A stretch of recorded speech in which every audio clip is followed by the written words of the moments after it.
after you construct a Mohr circle, we need to determine the orientation for the principal stresses and for the maximum shear stress. And with that, you recall what in Mohr circle is graphical representation where each point on the circle represents a stress on a different plane. And with that, we want to know where is the point on the circle that represent the original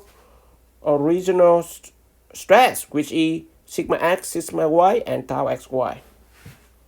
So with that, as you can see, first we want to know where is the positive x plane. And we already know positive x plane is the vertical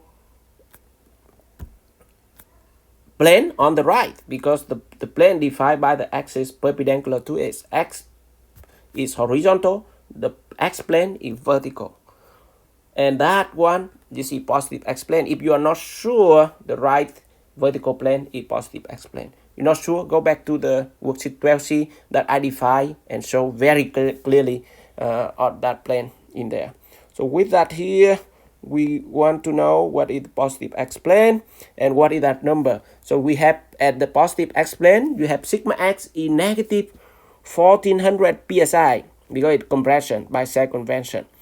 Tau xy, if you use the equation that we already use here, tau xy equal to negative 500, because in this case the tau directed in the opposite positive y-axis.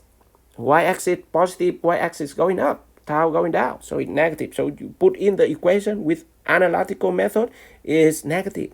But based on the definition of the Mohr circle, and you can see here, shear stress clockwise positive, counterclockwise negative. So with that, we can go back here, and in this case tau xy in the positive x plane, it tend to rotate clockwise for the yellow block, for the stress block here. That y is positive in the Mohr circle. So from that, the point that represents the positive x plane is negative 1400 psi, positive 500 psi. Okay, so with that, we go ahead to put down in here where is the positive x plane, negative 1400. So it here, negative 1400.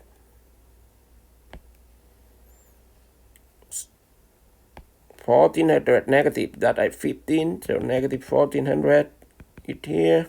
So you have 2 points, the one is above horizontal axis or below. But in this case, as I say, the tau 500, it tend to, on the positive x plane, it tend to rotate the block clockwise, and that is positive in Mohr circle. So the point that we work on in here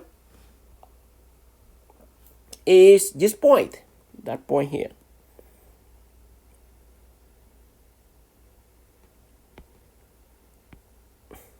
That point. Okay, so that up to that point, it basically is positive tau max. So with that, we can have the orientation here. That's a 500 psi, positive, and we have this is the point there is 1400 psi, and this point is actually the x plane. So you have that is x with the coordinate equal to negative 1400 and plus 500. So I need to write down here, this point represent vertical plane, positive vertical plane. So this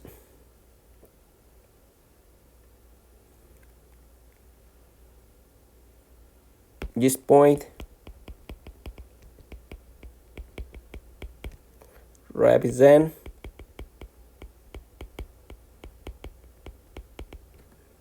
x plane. And then of course the opposite, it will be the y plane. Let's look at the positive y plane in here, which is the top plane.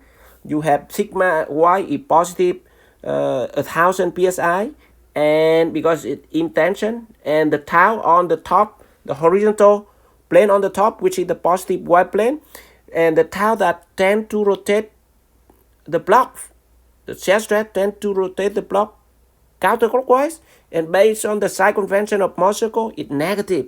So the point for the positive y plane, it will be plus 1000, negative 500.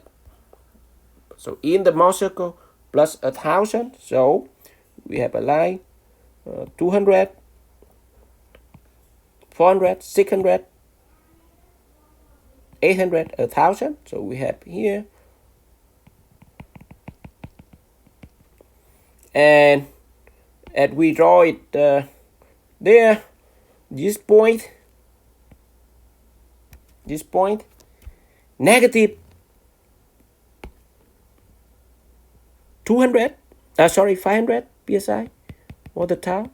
It explain this right now, negative 500 psi, and this is 1000. So that basically the y plane. So I put y with the coordinate 1000, and then negative 500 psi. 500 psi. And that this point, of course, similar to the explained above, that point, it represents the plane y plane. This point represent y plane. And when you have that point, you can, it should be on straight line if it go to the circle. So from that, you can draw a line through the circle, through the center of the circle. So let me draw a line there to the center of the circle. And of course, if you extend, it will be meet at the y plane in here. So it will be on straight line, x plane and y plane. With the point represent on the circle, it have to be on a straight line. So now when we have the plane, x plane represent on the small circle, y plane represent on the Mohr circle. So how can we determine the orientation of the principal stresses and maximum plane stress, shear stress, maximum stress. So in this case, as you can see, it always starts from the original coordinate. So it means that from the x plane. So we always start from the x plane, and as you can see, that line, the black line that I just draw, is very important. Always start from there. So you will have that there. We can determine the angle from that plane x to the negative side of the sigma axis. That angle, it will be on the Mohr circle, it's 2 theta p, and in this case, for sigma 2, as you can see, it go to sigma 2, so that is 2 theta p2, and of course, with that, the angle from that plane, it always from the x. Everyone see that. So when you put the compass, it put the compass from the x plane, the black line, and read the angles. And as you can see, 2 theta p. And if you put the protractor in there, you will get that it's about 22.6 degrees. So that angles, if you measure, it will be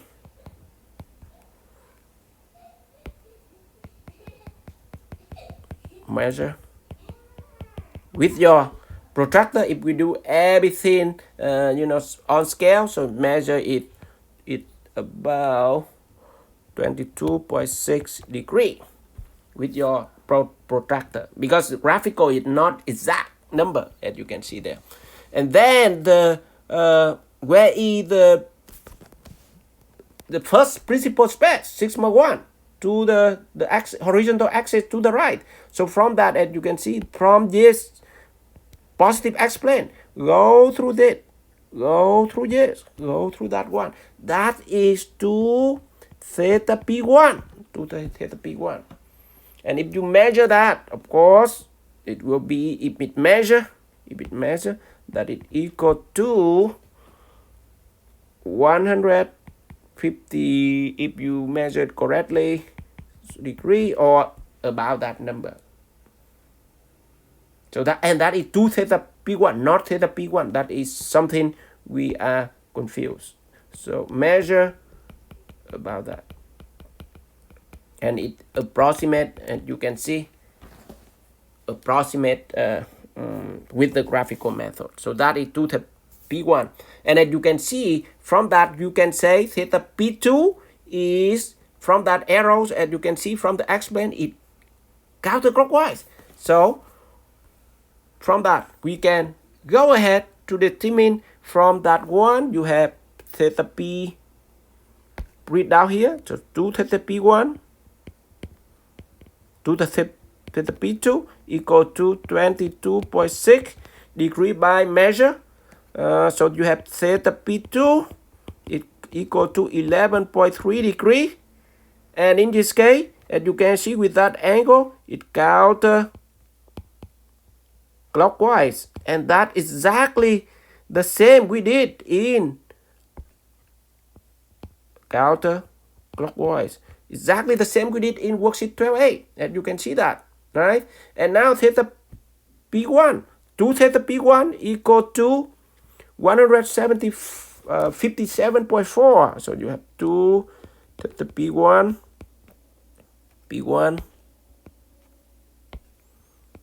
equal to 157.4 degree. So you can have theta p1, okay, and these two angles have to be 90 degrees. 90 degrees. Theta p1 plus theta p2 have to be 90 degrees. So you have that divided by 2. 157.4 divided by 2, you will get that 78.7 degree. And from that angle here, as you can see, it will be from x onward. Look at from x plane, so it will be clockwise. So that is the orientation for the principal stresses. And then go ahead to determine the orientation for the maximum shear stress. So as you can see here, we can write the maximum stress at, let's put the red mark there. For the vertical, represent the shear stress, as you can see. So the angle onward from the original plane, which is x. So we have this angle, that angle here from x plane, that is 2 theta s, 2 theta s. And with that 2 theta s, if we measure, it will be with the compass, put the compass in the plane xy segment, line segment that you have, and read that angle is about 67.4 degree. And from that measure, again, that is from measure, okay? So this is, you measure it